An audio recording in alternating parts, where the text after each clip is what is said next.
Here's this log right here I was telling y'all about, this mystery log. Here it is on this end. See, that's the worm holes from being in the water, which is no surprise, come out of the salt water. I got a pile of strips right there, 1 by 2.5. That's what I'm doing my batting in. I have a lot of stripping to do underneath here. But as you can tell, we have just about every single one of these to put up. That's what we're gonna work on here now. It's the next day, and we're gonna go ahead and knock out a pretty good pile of these 1x6s for that stock we were talking about, for that V-groove, tongue and groove.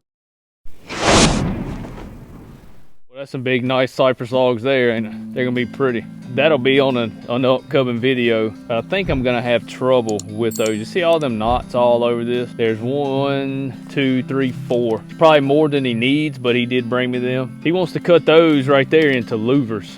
He's gonna make some louvers for his house. He's a contractor, friend of mine, and that's his intentions with it. But I think he's gonna be mistaken, because he only wants that stuff 3/8 of an inch thick. And with those knots, I have a really good feeling, and just about can be 100% certain that that stuff's gonna break. I'm gonna have to cut some cleaner cypress trees that I have. But look, here's this log right here I was telling y'all about, this mystery log. Here it is on this end. See, that's the worm holes from being in the water, which is no surprise, come out of the salt water. Worm holes. It's got little knots like a cypress. See some of the grain right here, very tight grain. Pine trees have little knots too, so that's really no clue of what it may be. You can see the bottom's rotten right here. There's no big bale on the end, so it doesn't completely look like a cypress. That's why I don't have a clue what it is rotten right here. What we're gonna end up doing is probably cutting it about right in this area. Be our first cut and get that section off. That's no good. And with this end right here being like this, see, it's kind of torn. Looks like it might have been broke off in a hurricane or something. I don't know. We may end up being able to get 2 mantles out of it. I don't think it'll be good wood for 1-bys or anything like that, because see these deep cracks in here? I mean, they're over an inch deep. I don't think it'll pan out for that. But we will see what it is in just a few seconds. Let's get this thing cut and loaded up and find out.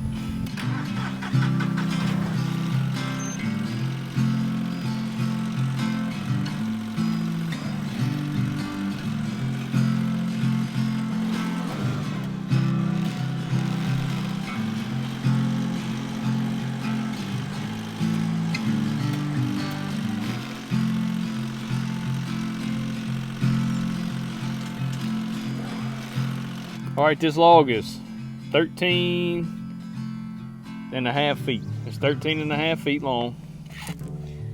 On this one end, which I did cut it kind of short, not into the wood, meaning, see these cracks? Let's see if we can get you down here. Cracks, it's cracked all in it right here, which I think that'll be fine, because I didn't trim very much of that broke end off. But what I'm scared of is these running in there. That's one reason why I'm not gonna cut any kind of 1-bys or anything else like that out of it. This other end, which is the big end that had the rot, you can see that heart sits out like that. Probably had a little shake in it or something like that and it rotted up. That'd be my guess. This top hole don't go in very far. Maybe 8 inches or so, something like that. The bottom part, once you get below that and go down to the rotten section, it goes in 1.5 feet, maybe something like that. But what I'm thinking I can do is leave this right here at a face, leave this as a face, leave some of this in there, trim that back side off, leave that flat, and cut that bad side off. Cut that bad side off. You can see that right there is already tearing down the side, so I can trim that off and have a decent side, and maybe even get some small wood out of this other side.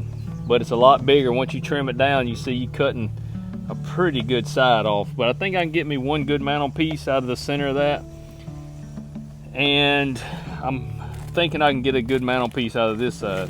Log's only, like I say, 13.5 feet, so I'm gonna cut it over a little over about 6.5 feet, and then that way I'll have something to trim lengthwise. It's not gonna be a real long mantle piece, but I think I'll be able to sell it and get rid of it. Hopefully it looks good when we bust this thing apart and we can actually get usable lumber out of it. Well, let's get this thing cut and put on the mill and see what we got here.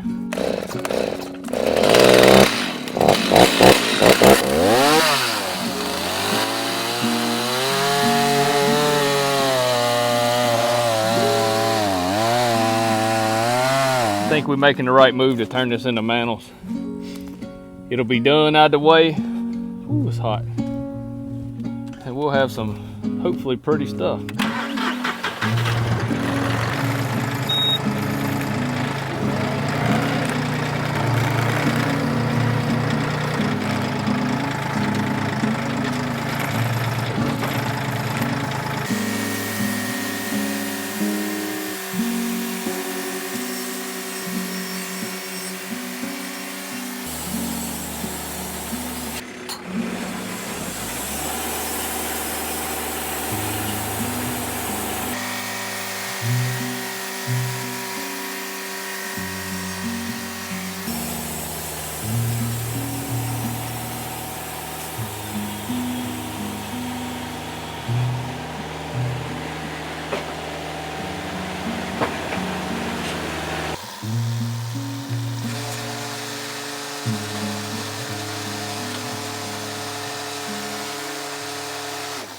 Alright, on these last couple passes, with that wood being like it is, little small section right there rotting, it don't go very far in there. I may try to keep a few 1-bys off the top of that right there. But if you hadn't guessed it already, that's a sinker cypress log. Very easy to cut. Just like regular cypress, this one right here has been out of the water. If y'all hadn't guessed what that is already by now, it's a sinker cypress log. Very easy to cut. This one's been out of the water for quite some time now, and it's pretty dry. Going through it, very, very easy. No troubles at all. But I'm gonna slice a couple 1-bys off the top of it. They're not gonna be very big, but why I throw it away, it's good. And cypress, for me, is hard to come by. But we're gonna get this thing cut, get a few 1-bys, get a nice mantle piece out of it, and see what happens.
While I was cutting, I had a little change of plans. Check this out. It was cut and clean, so as you can see right here, there's a little color in it, there's a little separation, but I think we'll be fine right there. I went ahead and cut that into a 2-inch stick. 2-inch stick right here. I cut it into a 2-inch slab live edge. blades change while you're cutting sometimes, it's all right. But the reason why I cut that into a 2-inch thick slab, that will be some awesome hidden shell material. I think that would be a whole lot easier to get rid of than just 2 or 3 1-bys. I could get that right there. That'll make perfect counter, rather not counters, but shelving rather. That'll be really nice stuff right there. But I'm gonna get this cant flipped over, probably cut 1.5 inches off of that, and get it down to size so we'll have us a nice mantelpiece. Let's finish it up.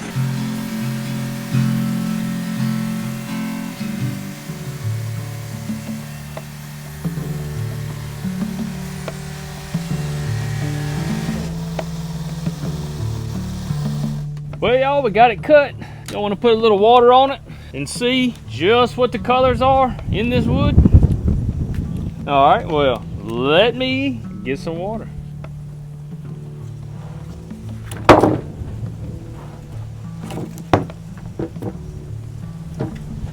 Okay, y'all ready for it? Here we go.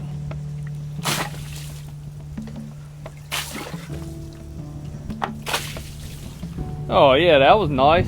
Let me get some clean water.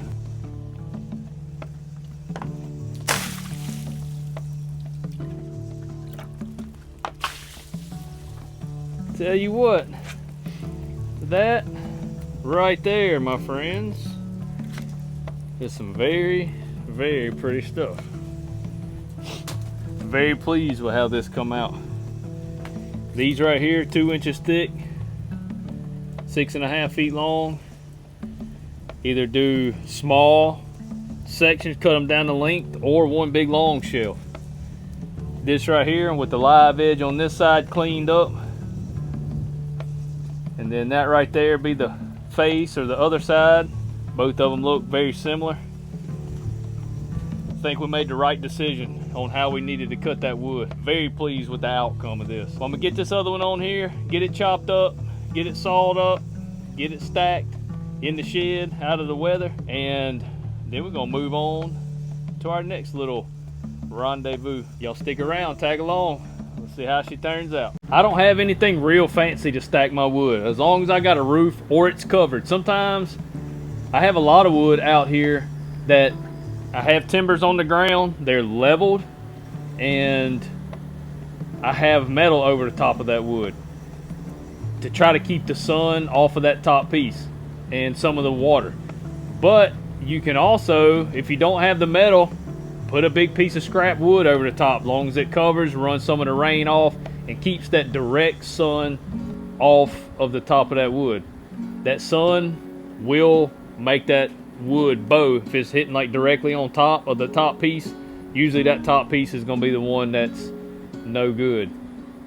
If you can put weight on top of it as it dries, that's a plus also. That's why you see a lot of sawyers stack their logs, their cut slabs on top of each other and get your piles high, and it keeps the weight pressed down. I like to band mine like this, and also stack it on top of each other, save space, and like I say, adds that extra weight to help keep the slabs below it flat. And for my stacking strips, you can see these right here, 1/2 inch thick. Just some of them are pine, some of them are cypress, just whatever I'm cutting that day. Whatever I'm cutting that day, most of the time it's pine or cypress, I'll make these stacking strips. I haven't ever used oak ones.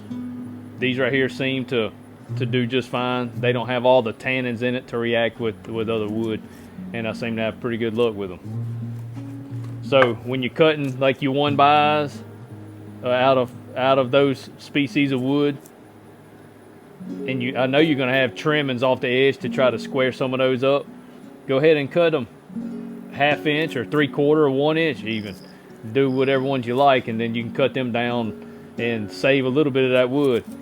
It's almost impossible to have too many of these, especially when people come to buy buy your wood.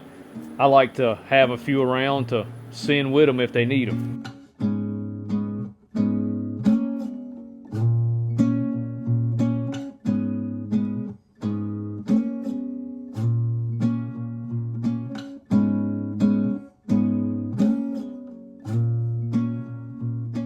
Another tip in stacking these, when you're stacking, using your stacking strips, wherever you have your, whatever it's sitting on underneath there, concrete, it ain't really doesn't matter, but of course you still want to get that off the ground, so you usually got timbers or some kind of wood down there. Make sure your stacking strips are over the top of each other. That just disperses that weight down evenly, and you don't put a bow in any of your wood. And you can see right here, I do have a stacking strip in between my timbers that's sitting on the ground. It's not gonna have any effect on that. That bottom one is 5.5 inches thick. I'm not gonna be stacking no big mountain of wood on top of it, so it'll suffice for everything I'll have on top of this. I'll probably cut that other log and stack it on top of it, but that's gonna be the extent of the height of it. We got those stacked. Let's go get this other one cut. All right, y'all, we headed to the house. We had to shut the mill down. This thunderstorm's about to hit us. We're gonna try to get over here where we can work out of the weather. Look at it coming. It's right there. You can hear it coming through the trees. Be a flood in just a second. All right, while we're walking up, you can see I got a pile of strips right there, 1 by 2.5. That's what I'm doing my batting in. I have a lot of stripping to do underneath here. But as you can tell, we have just about every single one of these to put up. That's what we're gonna work on here now. Boy, that wood shrinks. That stuff was touching when I put it up. That's probably, matter of fact, that's not probably it. Give you a shrinkage on the 3/8 of an inch shrinkage on there on a 1 by 12. So you figure 3/8 inch gap anyway on them in between them 1 by 12s. Take my sunglasses off now. Sun's out 90% of the time. I got my shades on. I can't stand that sun blinding me. Anyways, we're gonna get that done. I wish I had some cypress. I'll be getting some more cypress, and we're gonna be working on that here very soon and get that finished up. But that's our plan here. Now that the rain's fixing to hit us, we're gonna start putting the batting down this wall right here and try to get that just about, if not fully complete, while it's raining. Give me something to do in the rain. Work under the roof. Probably put you in time lapse for time's sake, and we're fixing to get to it. Try to make progress happen. As long as progress is getting made, something's getting done, time's getting cut off this build in the end. This house was almost a job too big for me, but we getting it done little at a time. Here we go.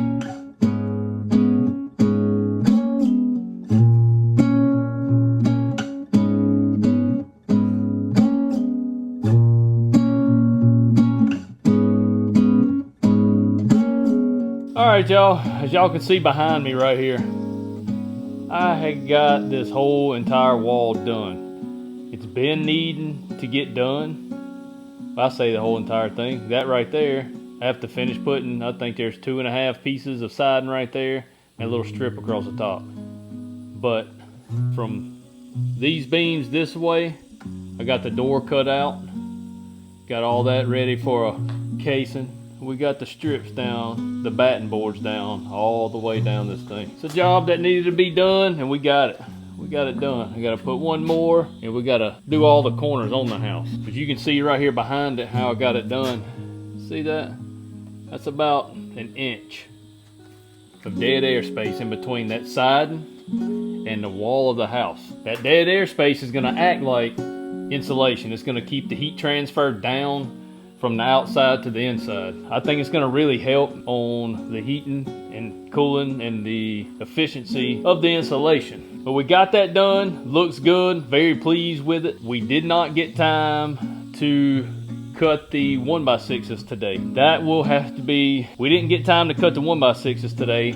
for the stock on some of that V-groove. It's about 7:15 right now. Sun sets in about 30-40 minutes. I still gotta go home and get a shower and cleaned up, eat supper, wrestle with the kids. Gotta make sure and put time in for that every day, because they ain't gonna be kids for long. I gotta enjoy them, gotta be there. Not to mention, I need to get a little rest. Getting up 4:30 in the morning, working till dark every day, it start taking a toll on you, but we gotta have a little rest. Well look, I'll see y'all out here tomorrow, and we'll get that sawmill fired up and start knocking some of them 1x6s out. Y'all have a good evening. See you in the morning.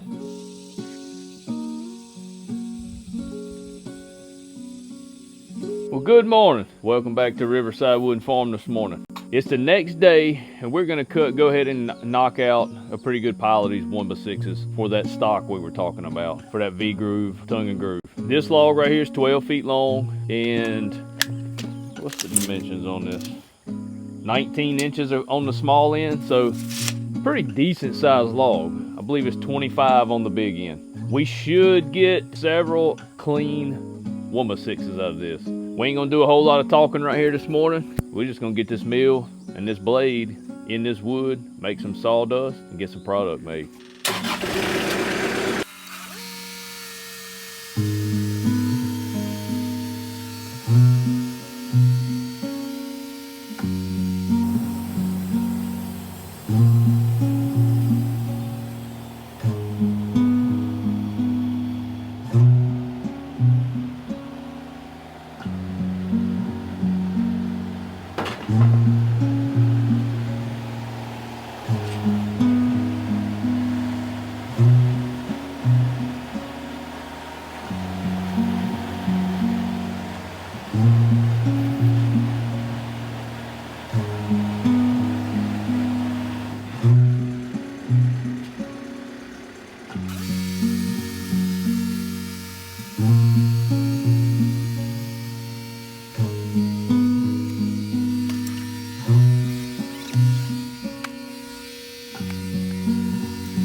Got that log cut. See that pile right there? It's a pretty good log.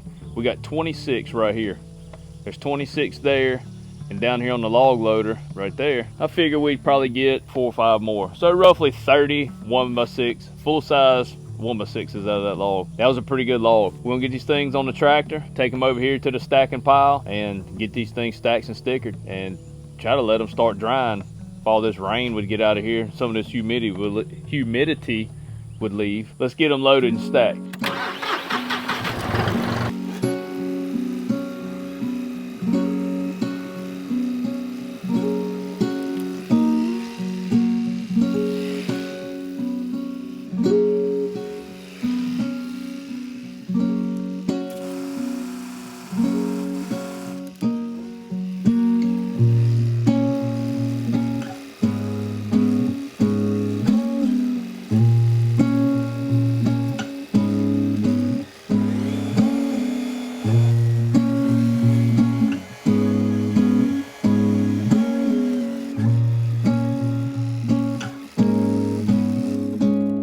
Before we get started on this stacking, I need to run over here and get some stacking strips. Got a few right here, but we're gonna need some more, so I'm gonna go get those. Just want to say thank y'all for stopping by and joining us here at Riverside Wooden Farm today and checking out what we got done. I'm glad we got the house done. That part under the porch has been needing to be done for quite a while now. And while it was raining yesterday, what better time to do it? I'm glad I got the roof and stuff on where I can do those things in the rain. There's gonna be a lot more housework to come. Hope you join and click that bell and subscribe and all that good stuff to watch this house take place of us trying to build our dream home. The job was almost too big, but trying to stay motivated, one nail at a time, one board at a time, and trying to make these things happen. We got this wood stacked, we got it cut and stacked and stickered, put the metal over the top to block the direct sun and the rain off of it. This will be fine. There's gonna be a lot more of that I need to cut. That's a pretty decent start right now. Just playing with that machine, I needed some stock to where I can play. Plans with this, let it sit for a week or so, throw it in my kiln for a week or so in that solar kiln, try to pull that moisture down to at least 20%, maybe just a little less, and that's kind of what your box store stuff is around that 19 to 20% range. The guy that needs it is going to be using it for exterior on an exterior application for ceilings on a porch. So it doesn't need to be pulled way down for the acclimation to the interior environment. So that's what we have plans for this. We do have some plans for an upgrade on the sawmill to start dealing with this sawdust. I'm tired of it being around the sawmill. As you can see, it's piled up high in the back. It gets underneath the sawmill and it'll eventually build up under your log stops to where they will not go down all the way without lifting the mill up. That is a big pain in the butt. It's been needing this for a long time now, and I'm ready to get that done. Hopefully there'll be concrete in the future for the sawmill shed and maybe even a new shed. I have the trusses over there for a 30 by 50. It's not gonna be anytime real soon, but I need to get that up and graduate to a bigger sawmill shed. That sawmill shed was not built for that sawmill. As you can see, it sticks out the end of it a little bit, but it's doing the job right now, and that's what we got. Just got to work from where you are and strive to get better, do better, and build things. It don't happen overnight. So with all that being said, I want to say God bless. Thank y'all for swinging in. Thank y'all for stopping in. If you haven't subscribed, subscribe and hit that bell. Hit that like notification. All the bells and all the whistles surely helps this channel out. I want to say appreciate y'all. Thank y'all, and y'all come back here.